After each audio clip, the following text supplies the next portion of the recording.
At the dawn of humanity, an act of betrayal sealed the fate of creation. It is said that Cain, cursed after spilling the blood of his brother Abel, was condemned to wander the land of Nod. But what if this curse was something more? What if it was a dark gift? One that transformed him into the first vampire, the progenitor of an immortal lineage that would shape the shadows of history. In this video, we delve into the origins of Cain as described in mysterious texts like the Book of Nod, his connection with Lilith, and the ancient curses that turned him into a creature of the night. We will uncover how he founded the mythical city of Enoch and how his legacy shaped vampire clans up to the present day. And if you stay with us until the end, you'll uncover the secrets behind Cain's return in the apocalyptic event known as Gehenna, when he will pass judgment upon his vampiric descendants. The Curse of Cain. After committing the first fratricide in history, Cain was condemned to wander eternally through the land of Nod, a realm of exile, cut off from divine grace. His punishment was more than just solitude. Marked with a divine sign, he became a feared figure, shunned by all. Burdened by guilt, Cain's journey through the land of Nod plunged him into sorrow and reflection. But then he encountered Lilith, Adam's first wife, herself exiled for defying divine order. She recognized the mark of Cain's curse and saw in him a unique potential. Offering him solace, she revealed her mastery of powerful magical arts. Fascinated, Cain begged her to teach him. Lilith agreed and performed the mysterious ritual of awakening. Using her own blood, she prepared a chalice that granted Cain unimaginable supernatural powers. After drinking from it, Cain was visited by angels sent by God. Each angel offered him a chance at redemption, but he refused them all. With every refusal came a new curse: vulnerability to sunlight, weakness to fire, and an insatiable thirst for blood. Cain had been transformed from human to something else. The first vampire, cursed with immortality and terrifying power. The founding of Enoch.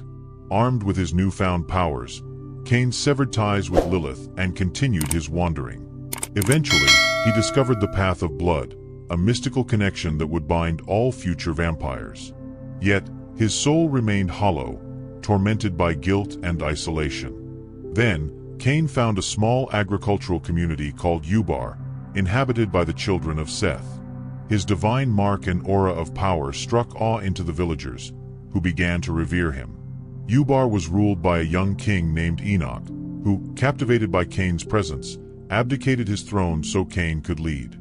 Under Cain's rule, the city was renamed Enoch and flourished like never before. His knowledge in agriculture and technology transformed it into a hub of innovation and prosperity. Yet, Cain's loneliness remained. Longing to feel love again, he embraced two mortal lovers, granting them immortality. But when they realized they could not bear children, they walked into the sunlight, ending their lives. Devastated, Cain vowed never again to grant immortality lightly. Eventually, Cain created his first true progeny, Enoch, Irad, and Zillah. Enoch became his political heir, Irad a warrior of unmatched strength, and Zillah the embodiment of immortal beauty. From them came the second generation. And from the second, the third, the Antediluvians, who would go on to found the great vampire clans. The first city and its fall. The city of Enoch became the cradle of vampiric society.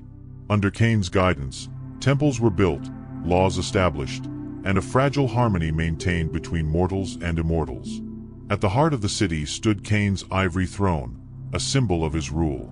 But ambition corrupted the third generation. The Antediluvians, far removed from Cain's wisdom, craved more power.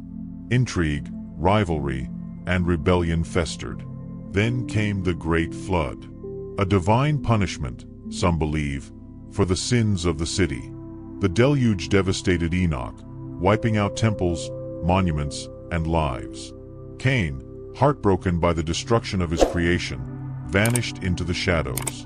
Before leaving, he cursed the Antediluvians. Each clan would bear a unique flaw, a reflection of the sins and pride of their leaders. Without Cain's guidance, the survivors scattered and established the second city. But chaos soon followed. The vampire clans, driven by selfish ambition, turned against each other. the Prophecy of Gehenna. Legends say that Cain will return. According to the Book of Nod, at the end of times, during an event known as Gehenna, Cain will rise from the shadows to judge his descendants. The Antediluvians, long dormant, will awaken in hunger and madness, devouring their own progeny. Amid the chaos, Cain will emerge, vengeful, divine, and uncompromising. Some dismiss this as myth. Others believe it's inevitable. The Sabbath, calling themselves the Sword of Cain, embrace this prophecy and see themselves as agents preparing for his return. They seek to destroy the Antediluvians and purify the vampire race. By contrast, the Camarilla denies the existence of Cain and Gehenna. They erase any mention of such tales, fearing that belief in these myths could unravel the fragile order of their society. Still, rumors persist. Mysterious figures appear throughout history, vampires of immense power and wisdom. Whispers suggest Cain walks among his children even now, disguised, watching, waiting. Cain and Lilith, the forbidden knowledge. Cain's transformation began with Lilith. She saw in him a mirror of her own rejection and gave him the power to transcend human limitations. Through the ritual of awakening, she passed on her blood, her knowledge, her essence. But this gift came with a price. Cain's rejection of redemption, his defiance of the angels, brought further curses. Sunlight burned him. Fire weakened him. And his thirst for blood became endless. A fourth angel appeared to him, offering a path to redemption called Golconda, a spiritual state of peace. But to walk that path, Cain would have to confront the beast within and reclaim his lost humanity. Burdened by guilt, Cain left Lilith behind and resumed his exile. Alone, yet empowered, he became the archetype of all vampires. The legacy of the clans.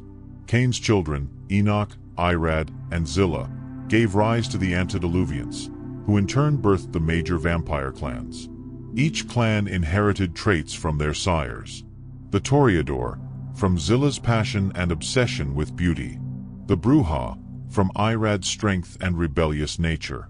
The Ventru, La Sombra, Simus, and others, all bear legacies tied to Cain's original progeny. But with each generation, power diluted. Rivalries intensified. Vampiric society splintered into sects. The Sabbath, militant and apocalyptic. The Camarilla, secretive and political. The followers of Set, enigmatic and mystical. These factions interpret Cain's story differently, shaping their goals and actions around belief or denial. The end of all things. Now, only one question remains. Will Cain return? And if he does, what will become of the vampire world? Gehenna is more than prophecy. It's the end of an era.